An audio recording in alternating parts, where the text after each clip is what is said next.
период пандемии объем рекламы новых схем быстрого заработка в интернете обогнал количество объявлений от легальных участников финансового рынка. Такую динамику зафиксировал Банк России. Мошенники активизировались в период самоизоляции, когда россияне стали чаще использовать интернет, в том числе для решения финансовых вопросов.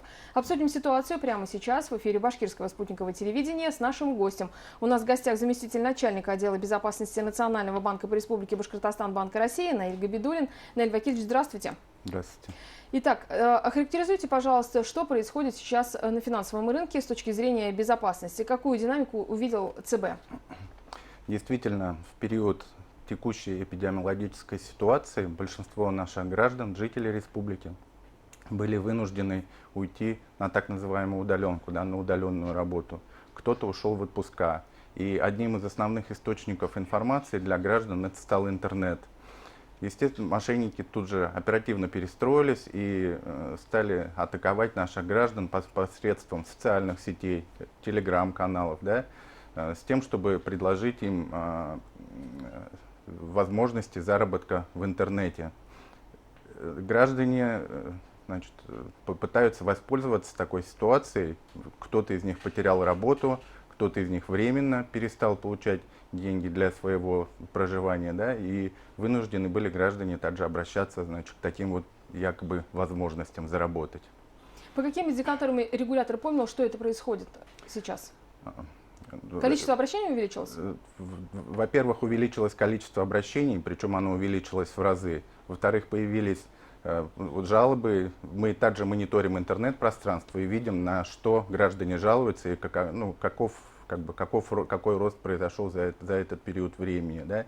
Если говорить, допустим, о мошенничестве с банковскими картами, а это наиболее, то есть в социальной инженерии на сегодняшний день это наиболее активный вид мошенничества, да, то правоохранительные органы отмечают пятикратный рост объемов мошенничеств по сравнению с первым полугодием прошлого года.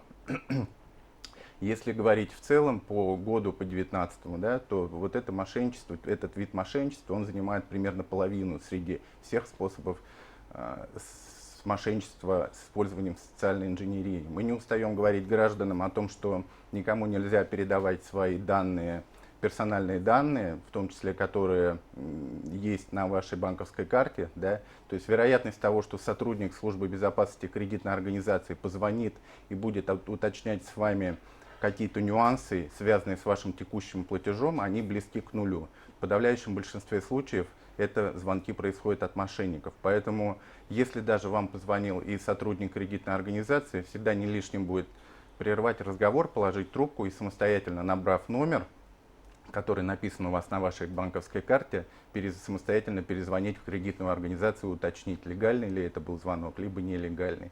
Если говорить о первом полугодии в целом, о финансовом мошенничестве, то у нас в нашей республике, помимо вот этих откровенных видов мошенничества, скажем так, да, если говорить о нелегальной финансовой деятельности, то примерно половина правонарушений, она связана с деятельностью нелегальных кредиторов.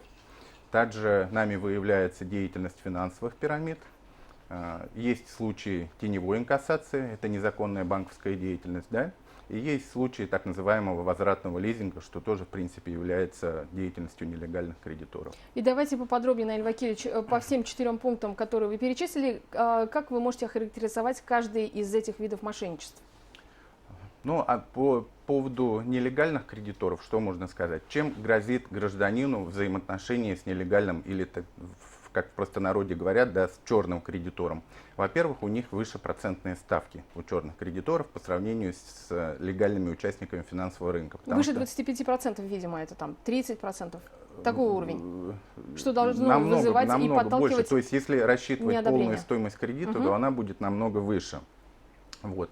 То есть отмечаем то, что более высокая процентная ставка. Да? Во-вторых, значит, у нелегальных кредиторов более, скажем так, жесткие способы возврата своих денежных средств. Например? В прямом смысле мошенники могут выбивать долги со своего заемщика. Да? Если легальные кредиторы действуют в рамках надзор, во-первых, за ними осуществляет Банк России, да, есть, значит, нормативное законодательство, есть нормативные документы, направленные на его реализацию, и взаимодействие с кредитором осуществляется строго в рамках закона. Для нелегальных кредиторов, естественно, такие правила не писаны, и они могут использовать всевозможные механизмы для, значит, ну, более жесткого, скажем так, более жестких взаимоотношений с заемщиком. То есть у легальных кредиторов количество звонков ограничено для легальных кредиторов, да, они действуют в рамках правового поля, могут направлять письма, ну, могут даже обратиться в суд. Черные же кредиторы ведут себя совершенно по-другому. Поэтому каждый раз, когда вы задумываетесь о том, что вам нужно привлечь денежные средства для решения каких-то, получить кредит, заем, да, для решения своих каких-то финансовых проблем, нужно всегда учитывать то, к чему это может привести. Сможете ли вы вернуть, с кем вы взаимодействуете, кто является вашим финансовым, так сказать, партнером. То есть вот эти вещи всегда нужно учитывать. Финансовые пирамиды? Финансовые пирамиды, да. Это достаточно классическая схема, как говорил Остап Бендер, да, сравнительно честных способов отъема денег у населения. И в большинстве своем вот это вот привлечение денежных средств, оно происходит по традиционным классическим каналам. Но вот в этом полугодии, значит, с нами был такой выявлен достаточно интересный кейс, когда легальный крупный застройщик, межрегиональный даже, да, то есть обладая набором финансовых инструментов, легальных финансовых инструментов, тем не менее решил, значит, привлекать денежные средства не совсем, скажем так, законными способами. Да. Это мы, Национальный банк, это увидели, обратились в прокуратуру, и прокуратура, соответственно, вынесла представление. То есть это не финансовая пирамида в классическом смысле, это легальный застройщик, но почему-то для себя решил, что, ну, можно использовать для привлечения денежных средств такие вот инструменты. Ну, а остальные случаи по финансовым пирамидам, они такие достаточно классические.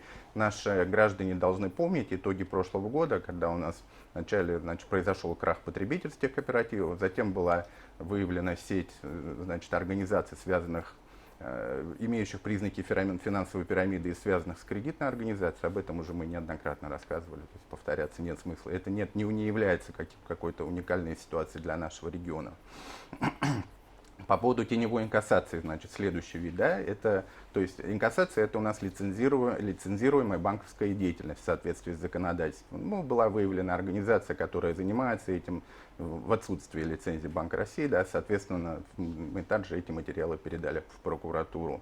И последняя категория, о которой я говорил, это возвратный лизинг. Лизинговое направление, то есть лизинговая операция, на самом деле это легальная деятельность, но есть такая схема так называемого возвратного лизинга, когда клиент приходит в подобную организацию и под свое же оборудование, машину, скажем, да, то есть отдает ее лизинговая компания и как будто бы получает кредит на эту сумму, на эти денежные средства. В данном случае процентная ставка намного выше, чем у легальных участников финансового рынка. Вот в целом такая ситуация у нас на рынке. Мы также говорили, что увеличилось количество объявлений о быстрых заработках в интернете. Какая опасность кроется здесь? Если говорить о предложениях по быстрому заработку в интернете, да, есть такая достаточно известная шутка, как заработать $1 миллион в интернете. Да? Купите у меня книгу за $100, тираж 10 тысяч единиц. В основном вот все заработки, они примерно кроются вот в этой формуле, скажем так. Если говорить о деятельности на финансовом рынке, то, как правило, сейчас наиболее распространена схема, особенно с учетом того, что часть граждан вынуждена потеряла, скажем, работу, либо приостановились платежи, да, от работодателя. Значит, и, соответственно, интернет-мошенники, они стали предлагать гражданам возможность быстро заработать. То есть всевозможные онлайн-курсы, которые предлагались там за какие-то деньги, да, хотя на самом деле этих онлайн-курсов и бесплатных в интернете достаточно большое количество. То есть мошенники вынуждали устанавливать, то есть предлагая заработать на разнице валютных курсов, на разнице котировок ценных бумаг, предлагали устанавливать специальное программное обеспечение, якобы обучали своего ученика, партнера, да, работе на бирже, и затем, значит, счет там в один прекрасный момент у этого гражданина обнулялся.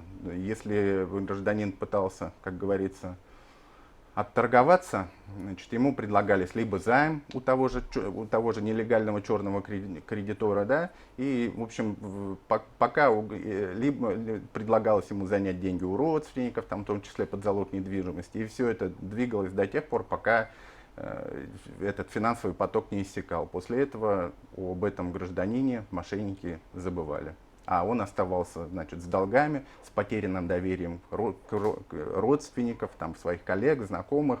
И в целом, естественно, он считал, что не он в этой истории виноват, а виноваты все вокруг него, вся финансовая система. Наиль Вакильевич, еще успеваем обсудить такую ситуацию. Банк России делал прогноз о том, что после пандемии увеличится количество раздолжнителей по аналогии с Древпромом. Корректируется ли прогноз или он остается таким же? Действительно, вот термин раздолжнитель, он появился у нас в 2013-2014 году, да, мы стали печально известной родиной Древпрома, и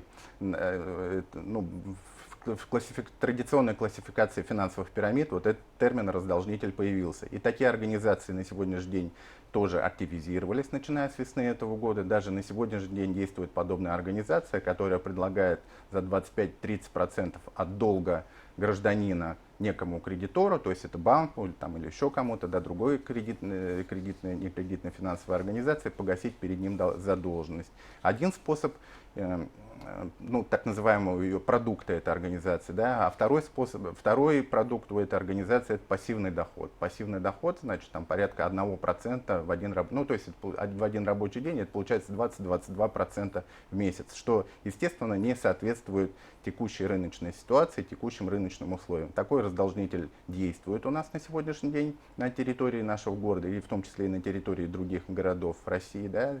Соответствующая информация нами также передана в правоохранительные органы. Граждане просто должны понимать, что те процентные ставки, которые предлагаются им как по привлечению, так и по размещению, они всегда должны находиться в рынке, и существенные отличия, они всегда ведут к риску, в общем-то, к финансовому риску. Ну и можете ли вы дать несколько рекомендаций? Понятно, что это банальные истины, да, как не потерять свои деньги, но тем не менее никогда не лишним их снова и снова повторять. Основной критерий, о котором мы говорим, это нужно всегда проверить ту финансовую организацию или ту организацию, с которой ты собираешься взаимодействовать, на сайте Банка России. На сайте Банка России www.cbr.ru есть такая вкладка на основной странице, да, проверить участников финансового рынка. Переходите по ней, набираете наименование этой организации. Если вы находите эту организацию, значит, вы задумываетесь о том, что с ней можно взаимодействовать. Если вы не находите, с высокой степенью вероятности можно говорить, что перед вами финансовый мошенник. Если у вас идентификация вашего контрагента вызывает какие-то сомнения, есть у Банка России горячие линии, телефоны, можно всегда позвонить и уточнить, значит, правильно ли человек, значит, определяя для себя, идентифицирует эту организацию. Достаточно простой номер с мобильного телефона, просто 300 набираете и все. Спасибо вам большое, Наиль Вакильевич. Сегодня гостем программы «Интервью» в эфире Башкирского спутникового телевидения был заместитель начальника отдела безопасности Национального банка по Республике Башкортостан Банка России Наиль Габидуллин. И мы говорили о финансовой безопасности. Оставайтесь на БСТ.